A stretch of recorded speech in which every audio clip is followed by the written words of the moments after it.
Hi, Alice. Welcome to our little Zoom here. I appreciate you taking the time to talk with us. You wanted to have a statement that you wanted to read or an opening comment? I wanted to explain the letter to the editor that I wrote and a little bit about who I am and where I fit in all of this, which is simply as a voter in Lincoln County. So should I should I do that now? Should I make my opening statement?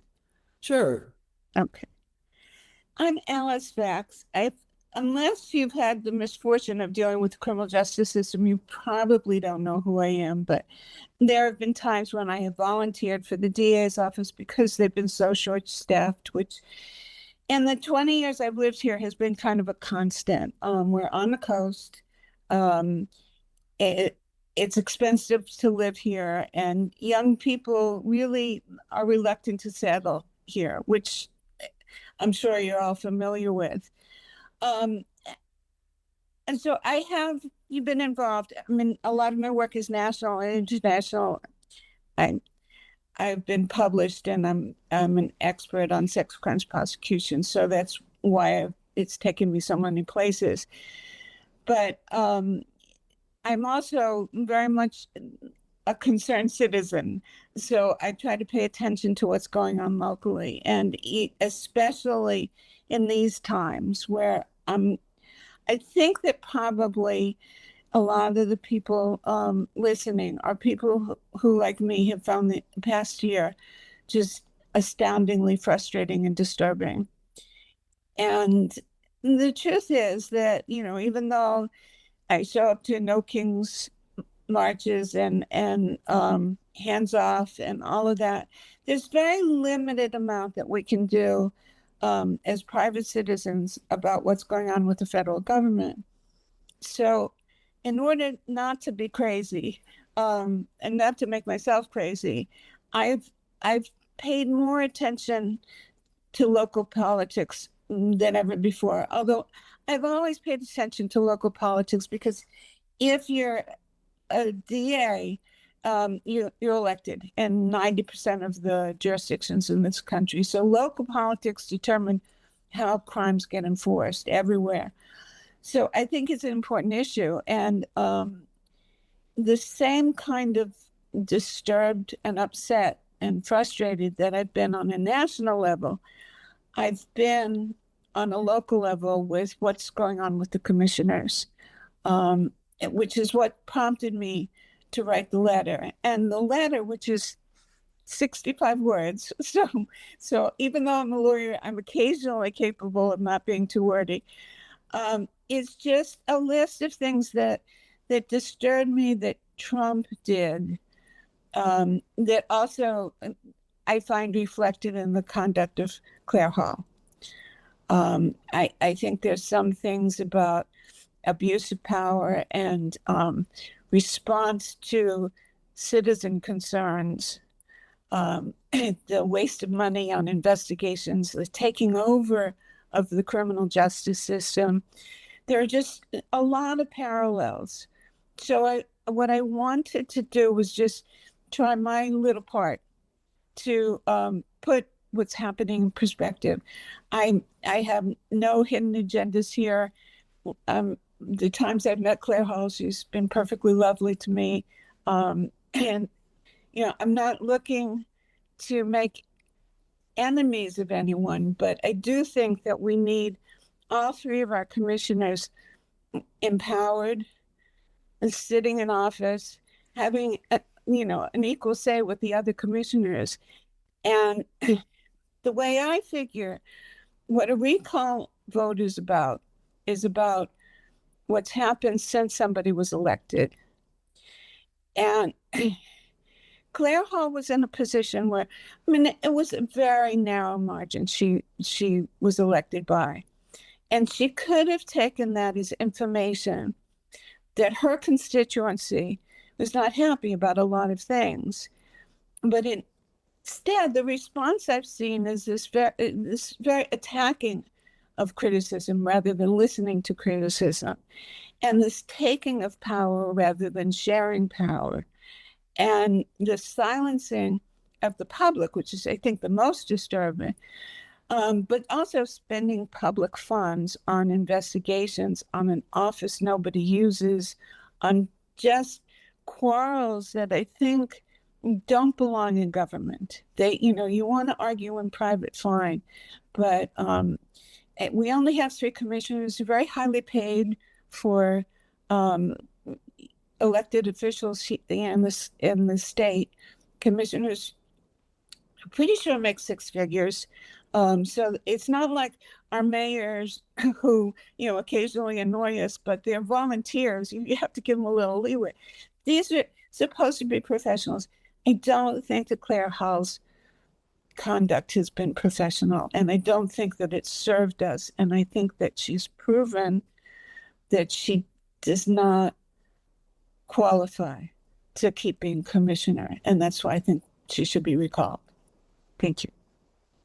Thank you. Can I ask a follow-up question? You mentioned the DA's office. It's my understanding that in 2022, when Jenna Wallace was appointed to be our new DA, there was an article in the Lincoln Chronicle that mentioned our wages of our DA and assistant DAs, more of the assistant DAs, are about 30% less. And I think 4 or 5 DAs left at that time because they claimed that there were low wages, higher caseload, and higher housing costs. They could move to another county right next to us and, make more money, spend less on housing and less work. Could you expand on that? Do you have any awareness of that? Sure. I mean, first of all, let me step back a little. Most of my experience was before I came here. It was in New York City, and I ran the first special victims unit for a DA's office in New York City. There had been sex crimes units, but not, one that, this was before there was a TV show, not one that handled all the crimes. So I was fairly high up in a DA's office, and frankly, any one of the 5 DAs in New York would be calling for somebody to be run out of town if they thought they could dictate to the DAs what policy should be or who to hire. There is oversight. The city of New York has oversight over budget, so they can say, this category of employee, you're using too many of them, that kind of thing. But they don't get to set policy. They don't get to decide this person gets hired, that person gets hired. That doesn't happen.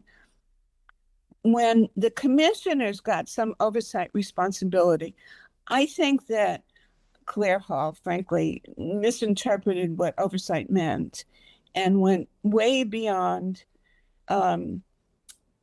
what's healthy between the executive branch and the justice departments. I think we're seeing that with Trump, that prosecution is losing credibility because everything has become so politicized. So starting with Laney Danforth, there was a real war between Claire Hall and the district attorney's office. When Laney left, there had been so much tension every day, and those factors like lower pay and very expensive to live here, and frankly, not a lot of opportunity here, meant that I think that Jenna Wallace, when she was appointed, walked in with just like 1 or 2 prosecutors. The deputy DAs, there were just very few of them. And so she had an uphill battle. She's had an uphill battle. And I think, and this is my own personal observation, I think she was really trying to make peace with Claire Hall. And that commissioner's meeting was on tape that anybody can view. She says, well, let me just back up a little and I'll talk about my view of what happened at that meeting. There had been, when they decided to doing away with drugs being illegal, So when they decided to make them illegal again, the state wanted to make sure that there were some provisions so that people could still get help. So they left it up to each county to decide for themselves initially. They left it up to the counties to decide for themselves what that would look like. And there was a committee in Lincoln County that met for a year. And Casey Miller was the commissioner assigned to that committee. And the committee worked very hard to come up with a number of suggestions. And during that commissioners' meeting that was so explosive, they were not allowed to be put on the agenda as a regular agenda item, and they were barely allowed enough time to talk. And the only commissioner who was trying to let them speak was Casey Miller. I think if you have a commissioners meeting where the chief judge of the county is in tears that this committee she's worked on a whole year that she thinks may be able to save some lives, that they're not being listened to by the commissioners, and we better pay attention to that. And I was shocked by that meeting. We had every single person who was on that committee who come up with suggestion, try to change the commissioners' minds, and the commissioners didn't want to even listen. And that was the beginning of my feeling like Commissioner Hall did not belong there. So Alice, thank you so much for joining us today. The question I have for you is, what is the result to a community if we have an underfunded district attorney's department where she's having to pick and choose which crimes she prosecutes? What is the end result? I mean, clearly victims are not getting justice, but what is the long-term effect of this? Well, I mean, and I am victim oriented. I don't mean to sound like I'm not, but the more critical thing is that dangerous people are going free. And if you're talking about sex crimes, domestic violence, a bunch of the theft crimes, they're repetitive crimes. So if we let them go on one, we're going to see another. So very simply said, we're less safe. If you underfund a district attorney's office and you understaff them, there's a point at which they can't do the job, and then we're really in trouble. Right. What the situation we seem to be dealing with is it's budgeted. So it's not as if the district attorney is asking for more money. And, you know, Claire Hall has explained to us that we are entering austerity. So difficult times, right, on the budget. The problem is this problem has been going on for years. It's not something that just started. So can you sort of give us an idea of, you know, the effects that this had, you know, with Laney Danforth? Okay. I think this is a little bit away from Claire Hall, but I'll be happy to answer you because I did work a little with Laney and I was very impressed with her. I know that she was a controversial figure at the time, but what Laney Danforth did is that she said she was going to prioritize violence against women crimes. And so I know from having run as special victims, you know, what that means is that you're taking up more time and more time from your investigators, more time from your trial attorneys. It just takes more time and energy to do those very difficult, labor-intensive kinds of crimes. You also have more dedicated people. So there's some balance there, that people are working, you know, 20 hours a day to get the evidence. And I saw that. I saw that in some of the investigations that were done there that were really stellar. And some of the prosecutions. And then what happened as far as, and again, I wasn't involved in this part. I was just an observer like everybody else. And Laney made her struggles with the commissioner's office pretty public. So I'm not telling insider information. That Laney Danforth wanted a particular investigator who had exceptionally useful skills. And the commissioners wouldn't approve it. And when I say commissioners, it was Claire Hall was leading this. She has been leading this all along.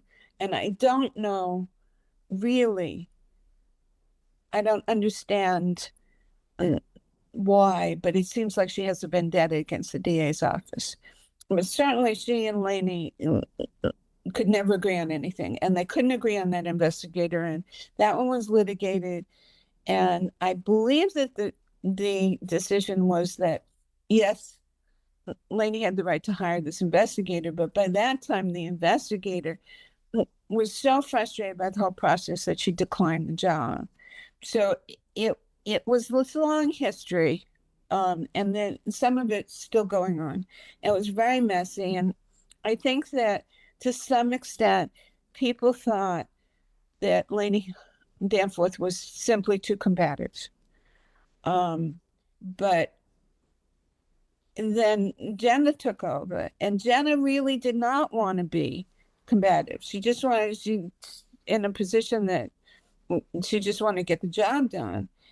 And yet that commissioners meeting that I mentioned before, and again, it's on tape, everybody can see it. Jenna gets up and what she says is, I'm not angry. I'm hurt because you don't think that I can do this. And what she was talking about is that apparently the reason that that Claire Hall did not want this plan that the whole committee had come up with is because the DA's office had a central administrative function in it.